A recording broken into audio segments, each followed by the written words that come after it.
अगर टेढ़ा आया ना तो कल अपन ने वो पढ़ा था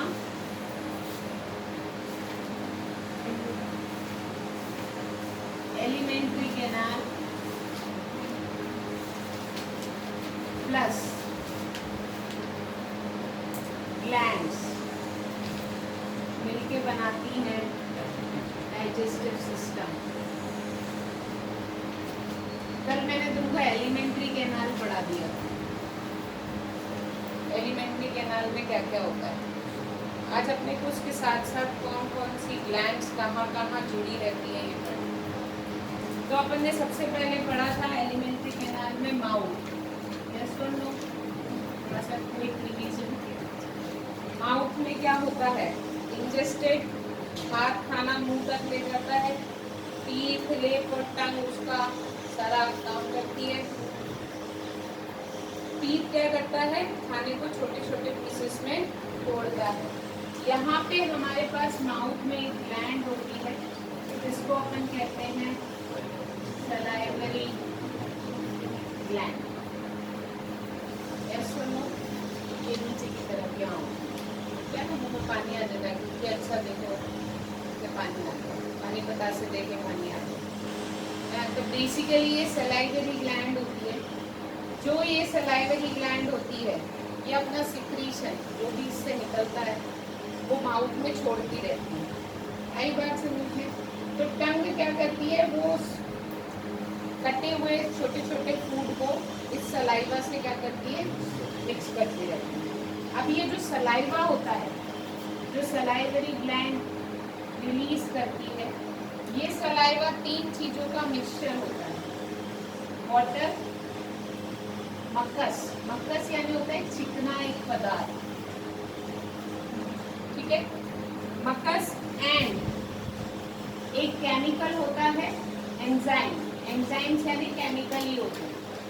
एक एंजाइम होता है जिसका नाम है सलाइवरी एम्लियस। क्या बोलते हैं? ये सब तुमको गंदे गंदे नाम याद रखने पड़ेंगे। ये जो सलाइवा होता है ये इन 3 चीजों से मिलके बना होता है।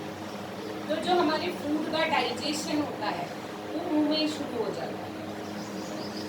ग्राइंडिंग के साथ साथ सलाइवरी एम्लियस जो होता है, ये जो सलाइवरी एम्लियस होता है, ये सलाइवरी एम्लियस क्या करता है?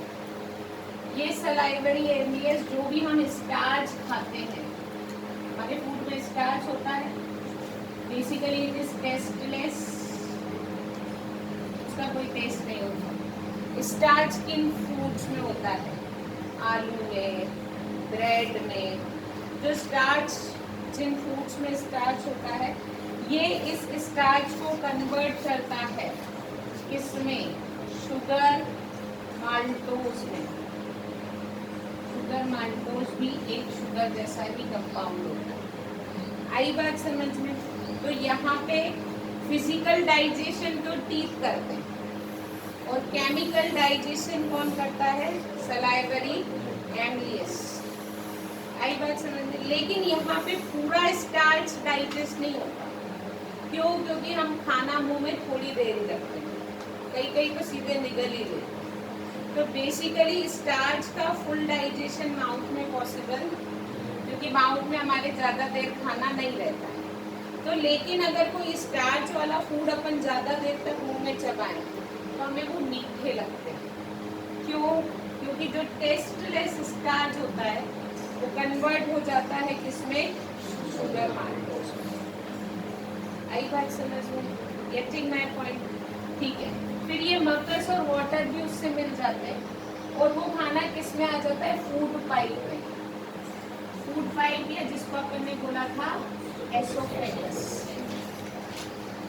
एसोफेगस में कोई डाइजेशन नहीं होता। एसोफेगस में मैंने बोला था सिर्फ खाना जाता है स्टमक तक थ्रू अ मूवमेंट। उस मूवमेंट का क्या नाम है? जिस मूवमेंट के थ्रू खाना नीचे जाता है? व्यापार।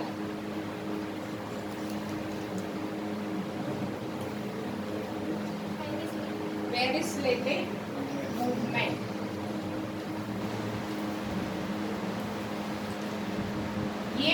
ट्रांसलेटिव मूवमेंट खाने को कहाँ धक्का देता है, नीचे की तरफ, स्टमक। फिर हमारा क्या आ जाता है, कौन सा पार्ट आ जाता है, स्टमक।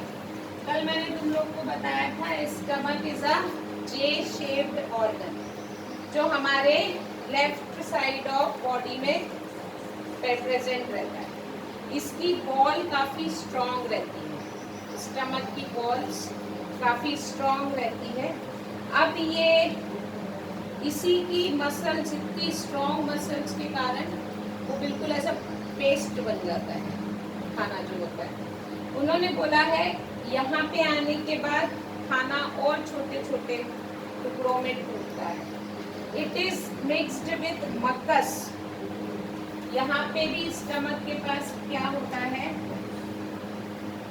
स्टमक के पास मक्कस कहाँ से आता है, secreted by walls of stomach.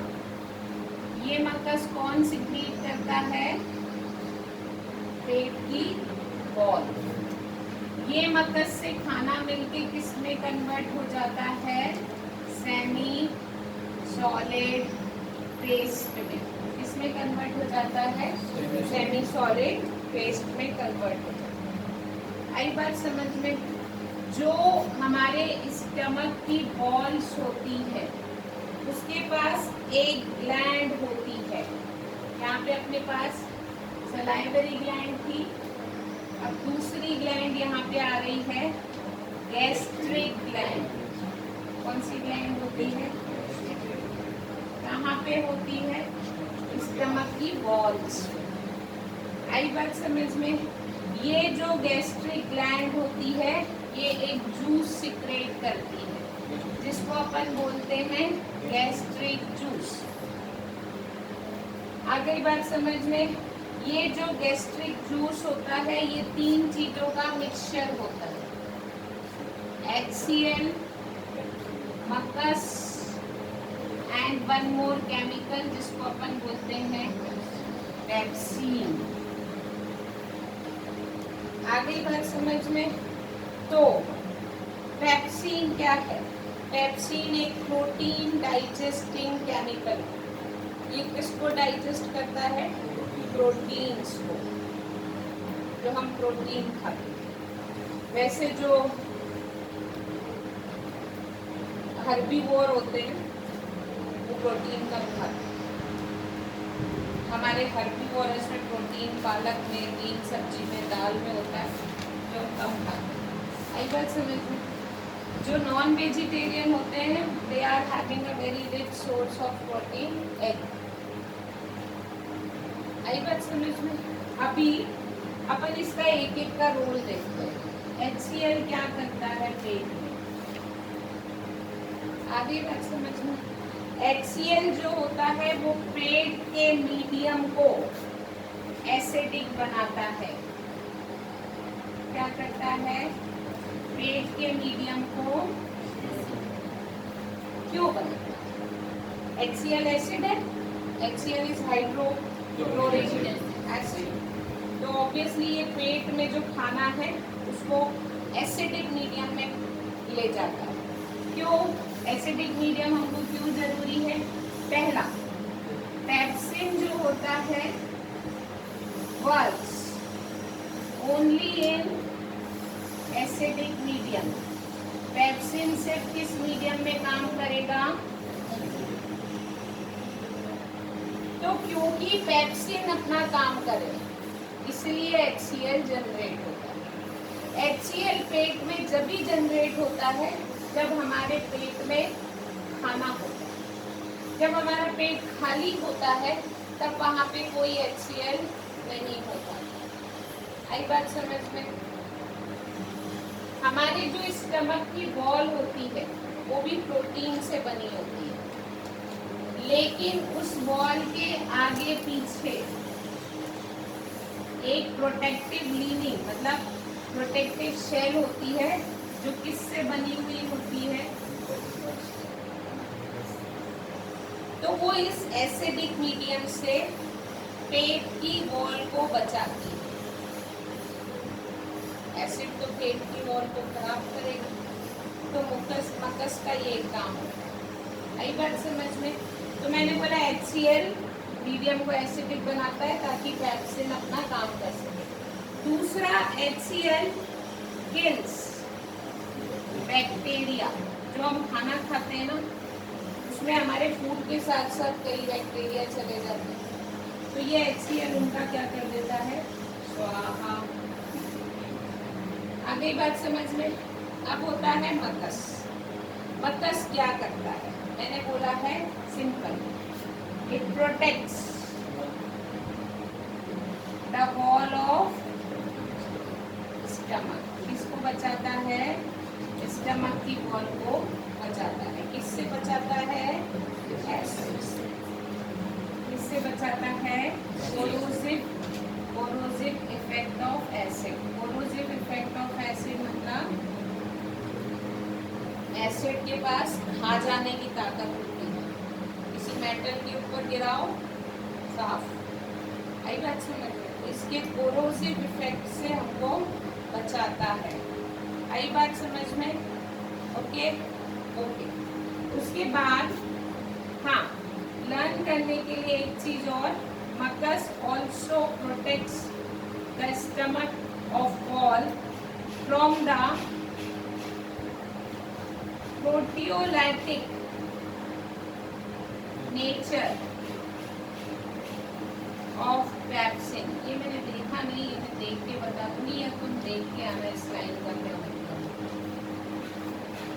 Pepsin के इस नेचर से भी वॉल को क्या करती है, बचाती है।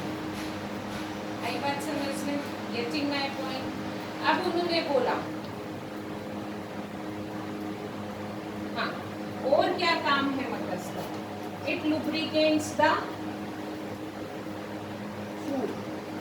क्या करता है? खाने को लुब्रिकेंट फूड। लुब्रिकेंट फूड मतलब चिकना करता है, क्योंकि फूड जितना ज्यादा लुब्रिकेटेड होगा उतना इजीली एनस की तरफ मूव होता जाएगा। आई बात समझ में? उसके बाद हमारे पास आता है रोल ऑफ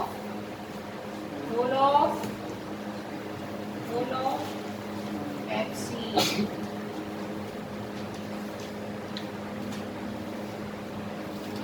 ठीक है? पैप्सिन क्या करता है? Pepsin acts on protein. Pepsin किसको कन्वर्ट करता है? पैप्सिन प्रोटीन को कन्वर्ट करता है। सिंपल, ये सब लर्न करना पड़ेगा। सिंपल पेप्टाइड मॉलिक्यूल्स में किसमें कन्वर्ट करता है? प्रोटीन का एक सिंपल फॉर्म होता है पेप्टाइड।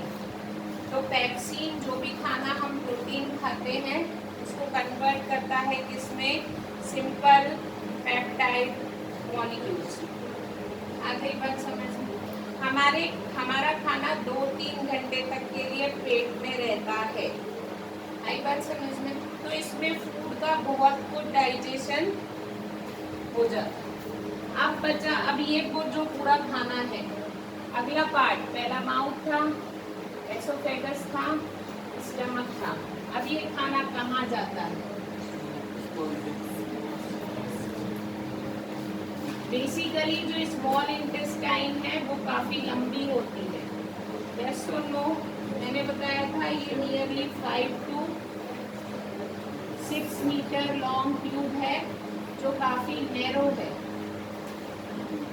ये इतनी लंबी इसीलिए है कि जितना बचा कुचा डाइजेशन है वो इसमें हो जाना चाहिए, मतलब इसमें खाना बहुत देर तक रहता है, जिसके कारण ये जो 5 से 6 मीटर लंबी हमारी स्मॉल इंटेस्टाइन होती है, जो खाना अनडाइजेस्टेड रह गया है वो पूरा की पूरा खाना स्मॉल इंटेस्टाइन में डाइजेस्ट हो जाता है। आगे बात समझ में? अब स्मॉल इंटेस्टाइन में जो खाना आता है वो एसिडिक नेचर का होता है। क्यों? HCl ने एसिड बनाया है, तो यहाँ पे ये जो एसिडिक खाना होता है, यहाँ पे 3 जूस मिलते हैं उसको। पहला मिलता है बाइल जूस, ये बाइल जूस कहाँ से आया? लीवर से। Liver is a gland which generate a bile juice which is yellow green in color. किस कलर का होता है? इसी के कारण बॉडी येलो होती है। बाइल जूस आई बात समझ में? तो बेसिकली ये लीवर का जो बाइल जूस होता है ये येलोइश ग्रीन फ्लूइड होता है जिसको लीवर प्रोड्यूस करता है, लेकिन ये डायरेक्ट प्रोडक्शन तो चलता रहता है, लेकिन ये लीवर से आके स्टोर होता है गॉल ब्लैडर में। इसमें ब्लैडर में फिर वहां से ये किसके पास आता है? मतलब जो गॉल ब्लैडर है वो सिर्फ बाइल जूस को रखने का काम करती है, फिर वहां से कहाँ भेज देती है? Small intestine. तो अब इसका काम क्या है? इसका काम पहला होता है एसिडिक नेचर को न्यूट्रलाइज करना, मतलब जो एसिड बन के खाना आया है उसको एल्केलाइन नेचर का बनाना, मतलब बेसिक नेचर का। आ गई बात समझ में? This is the first work. उसके बाद क्यों इसको बेसिक नेचर का बनाना है? क्योंकि जो यहाँ पे अगला जूस आने वाला है पेनक्रियाटिक जूस या फिर इंटेस्टाइनल जूस, वो सिर्फ एल्कलाइन मीडियम में काम करते हैं। तो ये एसिड से एल्कलाइन क्यों बनाता है? क्योंकि pancreatic and intestinal juice work in basic reason. Yes और नो? पहला काम समझ में आ गया। दूसरा काम इसका ये है, it cause emulsification of fats, मतलब ये फैट्स को डाइजेस्ट करता है। तो हम फैट्स को डाइजेशन का नाम होता है इमल्सिफिकेशन। क्या बोलते हैं उसको? तो बाइल जूस किसको पचाने का काम करता है? फैट्स। आई बात समझ में? यहाँ पे larger drops of larger fats convert होता है स्मॉलर फैट्स में। आई बात समझ में?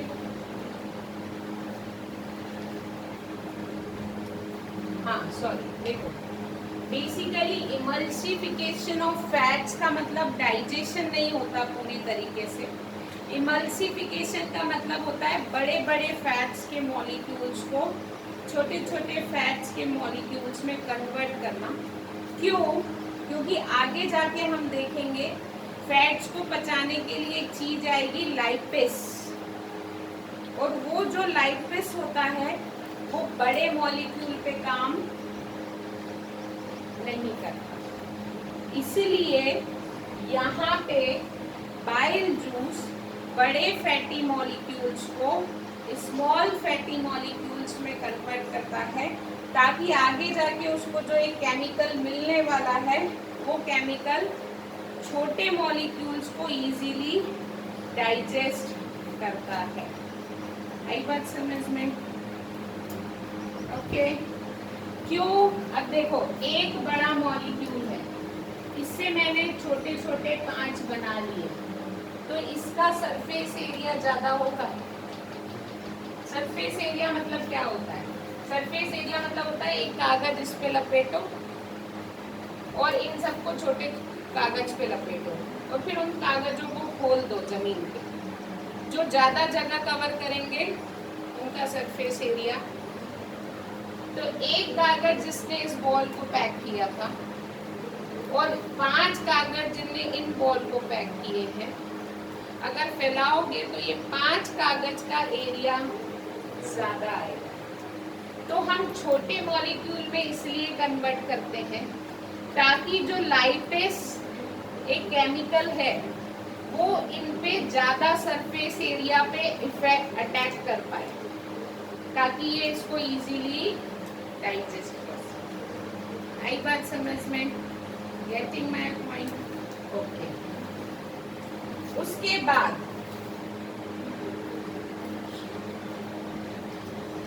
हमारे पास अगला जूस आता है, ये हो गया। अगला जूस हमारे पास आता है पैनक्रियाटिक जूस। ऑब्वियसली कहाँ से आता होगा? पैनक्रिया से। हमारी बॉडी में एक ग्लैंड होती है पैनक्रियास, जो पैनक्रियाटिक जूस को सीक्रेट करती है। अब इस पैनक्रियाटिक जूस में बहुत सारे केमिकल्स होते हैं, लेकिन हमको दो ही पढ़ना है। मैनी एंजाइम्स, लेकिन हमारे को दो ही पढ़ना है। एक पढ़ना है लाइपिस, जो मैंने अभी बताया, और दूसरा पढ़ना है ट्रिप्सिन।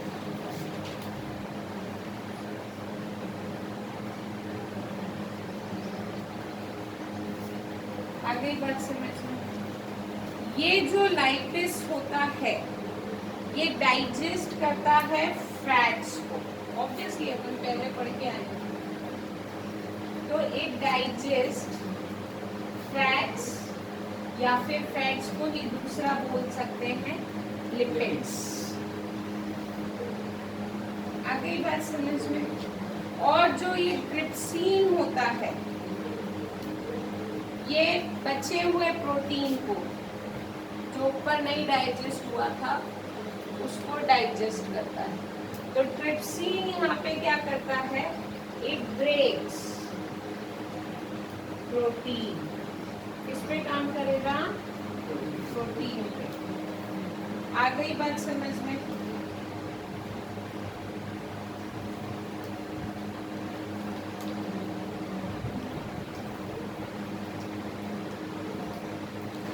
ठीक है, गेटिंग माय पॉइंट? इसके बाद हमारे पास थर्ड जूस आता है इंटेस्टाइनल जूस। कौन सा जूस आया? ऑब्वियसली ये इंटेस्टाइनल जूस कौन करता होगा सीक्रेट? इंटेस्टाइन की वॉल, वही जो इसमें खाना रखा हुआ है। आई बात समझ में? तो it secreted by walls of intestine। आगे बात समझ में? अब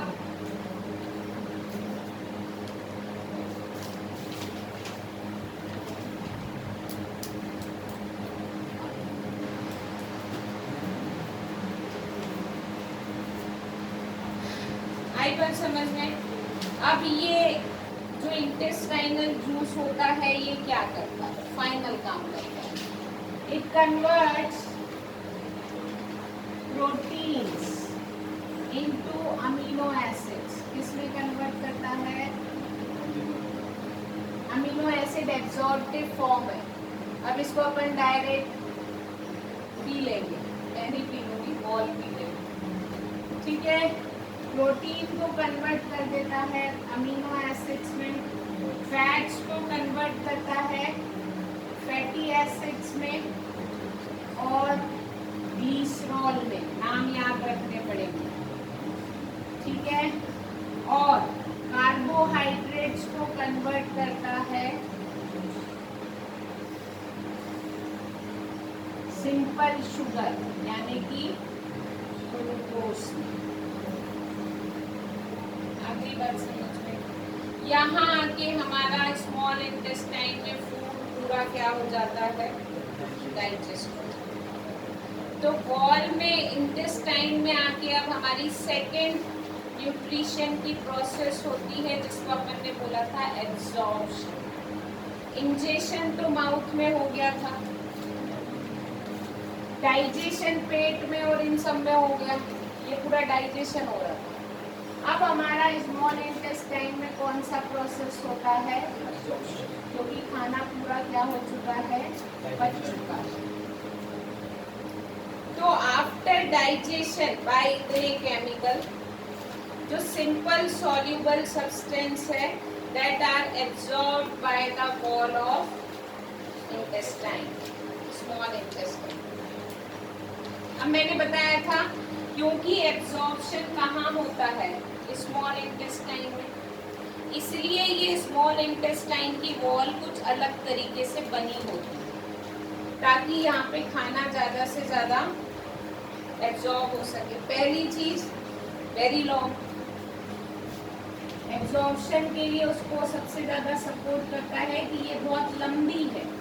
लंबी है मतलब बहुत ज़्यादा देर तक टाइम मिलता है खाने को एब्जॉर्ब होने का।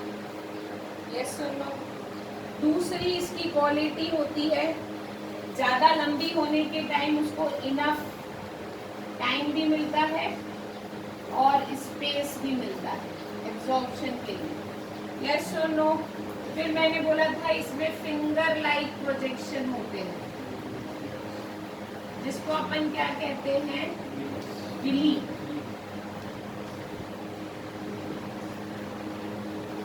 आई बात समझ में? ये क्या करते हैं, क्यों होता है, surface area, for increasing surface area.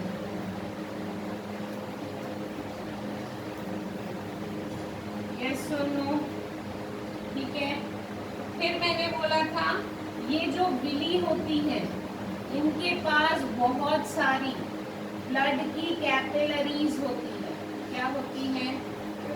Blood capillaries क्यों जरूरी है? क्योंकि एब्जॉर्ब खाना ब्लड में ही जाना होता है। तो ये जो विली होती है ना, स्मॉल इंटेस्टाइन की दीवार, इसमें बहुत ज्यादा खून की नसें होती है ताकि ज्यादा से ज्यादा रिचली सप्लाइड बाय ब्लड, ताकि खाना जल्द से जल्द सारी बॉडी पे पहुंचाया जा सके। ठीक है। और ये जो वॉल ऑफ इंटेस्टाइन होती है ये 1 सेल थिक होती है, मतलब ज्यादा लेयर नहीं होती, 1 सेल की लेयर होती है, इसके पीछे और लेयर नहीं होती। क्यों? ताकि एब्जॉर्प्शन जल्दी हो सके। आई बात समझ में? इसके बाद बचा हुआ खाना कहाँ चले जाता है? Large intestine. तो लार्ज इंटेस्टाइन में जाने से पहले एक प्रोसेस और होती है जिसको अपन कहते हैं एसिमिलेशन। एसिमिलेशन यानी होता है फूड से एनर्जी निकालना, लेकिन ये स्मॉल इंटेस्टाइन में नहीं होता। ये फूड में से एनर्जी निकालना सेल में होता है। बॉडी का हर सेल के पास खाना पहुंच गया है, किसने पहुंचाया है? ब्लड ने। अब उसमें से उस फूड को यूटिलाइज करना सेल का काम है। आगे बात समझ में? अब जो इसको अपन लिख सकते हैं utilisation of food by cells. Yes और नो? फिर ये खाना किस में आ जाता है? Large intestine.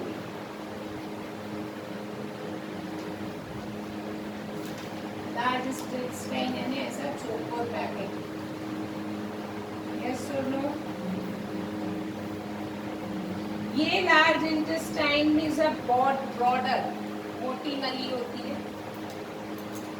सम वाटर, इसमें मैंने तुमको बताया था उस खाने में से बचा हुआ वाटर क्या हो जाता है? हमारे शरीर का ज्यादा पानी बाहर नहीं जाता, एब्जॉर्ब हो जाता है।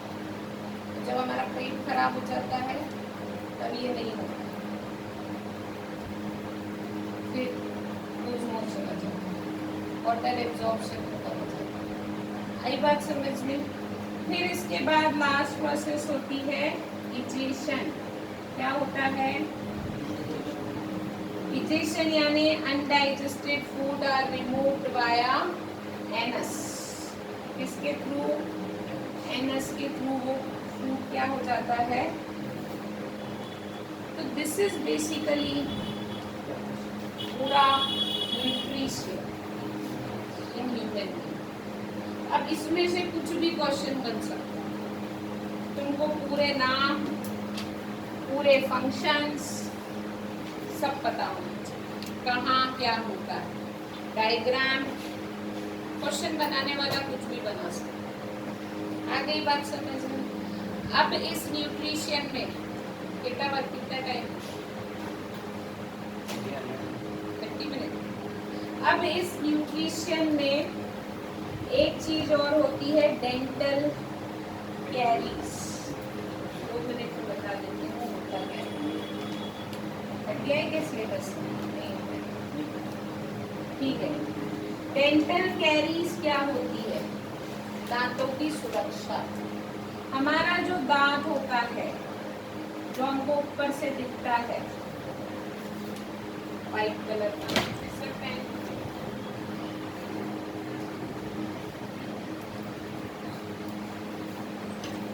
से समझा, उसका जो ऊपर की कोटिंग होती है उसको बोलते हैं इनेमल। ये सबसे hardest part of our body होता है। आगे बात समझिए, इस दांत का बहुत कुछ हिस्सा गम मतलब मसूड़ों के अंदर दबा हुआ होता है। बेसिकली दिस इज योर गम। और जितना हिस्सा बाहर होता है उसको अपन कहते हैं क्रॉन, और जो नीचे दबा हुआ होता है मसूड़ों के अंदर वो होता है रूट। आगे बढ़ समझिए, इस इनेमल के अंदर एक और चीज होती है, that you called as a enamel is a shiny material. दांत चमकते हैं हमारे। तो बेसिकली हाँ, under enamel there is a layer which we call as dentine. इसके नीचे एक लेयर और होती है, जिस लेयर को अपन क्या कहते हैं, इस लेयर को, इस हिस्से को अपन कहते हैं डेंटाइन, इनेमल के अंदर। आगे बात समझ में, ये डेंटाइन भी हार्ड होता है लेकिन इनेमल जितना नहीं होता।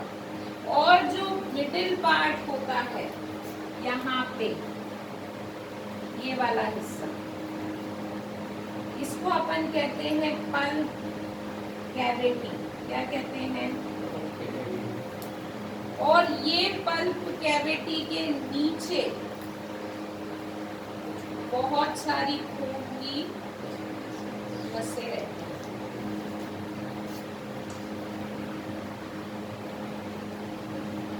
फाइबर्स, और यहाँ पे भी रहती है फाइबर्स, नसें मसूड़ों के अंदर, यहाँ पे भी। तो ये हिस्सा पूरा तुमको कोई ना कोई बुक में मिल जाएगा। अब डेंटल कैरीज होता क्या है मैं तुमको बताऊँ। बेसिकली ये जो इनेमल होता है ना, ये एसिड के कारण गल जाता है। एसिड कहाँ से आया? एसिड सिक्रीट करते हैं वो बैक्टीरिया जो शुगर के ऊपर बनते हैं। और हमारे हर खाने में शुगर तो है, रोटी में भी शुगर है, नहीं बात समझ। तो अगर हमारा खाना मुंह में रह जाए तो उसके ऊपर एक बैक्टीरिया पैदा हो जाता है, और वो बैक्टीरिया एक एसिड जनरेट करते हैं। तो वो जो खाना और वो जो बैक्टीरिया होता है वो हमारे दांत में जम जाता है, पीले कलर का, जिसको अपन कहते हैं प्लग। क्या कहते हैं? Covering of plug. ये जो हमारे दांत के ऊपर प्लग की कवरिंग हो जाती है, इसके कारण वो एसिड इस पूरे इनेमल को धीरे धीरे धीरे धीरे खा जाता है। आगे बढ़ समझिए। और वो एसिड खाने के बाद वो पल्प कैविटी तक चला जाता है। छेद होता होता कहाँ तक चले जाओगे? पल्प कैविटी तक आ जाओगे, और ये जाके फिर उस पल्प कैविटी में दर्द और इन्फेक्शन क्रिएट कर। आई बात समझ? इसलिए हम लोगों को खाना खाने के बाद ब्रश करना चाहिए, ताकि ये जो प्लग है ये हमारे दांत पे जमा ही ना हो सके। जो खाना हमारे दांतों के बीच में फंस जाता है वो खाना हमारे दांतों के बीच में ना फंसे। अब हमारे मुंह में सलाइवा होता है, जो मैंने बोला था कि उसमें एक बेसिक नेचर भी होता है, लेकिन वो इस एसिड जो बैक्टीरिया एसिड रिलीज करते हैं उसको न्यूट्रलाइज नहीं कर पाता। क्यों? क्योंकि हमारे दांतों में पीलापन जमा हुआ, वो सलाइवा उस एसिड तक पहुंच ही नहीं पाता, तो वो उसको न्यूट्रलाइज, इसलिए खाना खाने के बाद ब्रश करना चाहिए। This is dental caries. गलती से कभी कभी 2-3 नंबर का आ जाता है, उनको पूरा लिखना पड़ेगा। अगली बात समझ में, कल हम लोग पढ़ेंगे रेस्पिरेशन।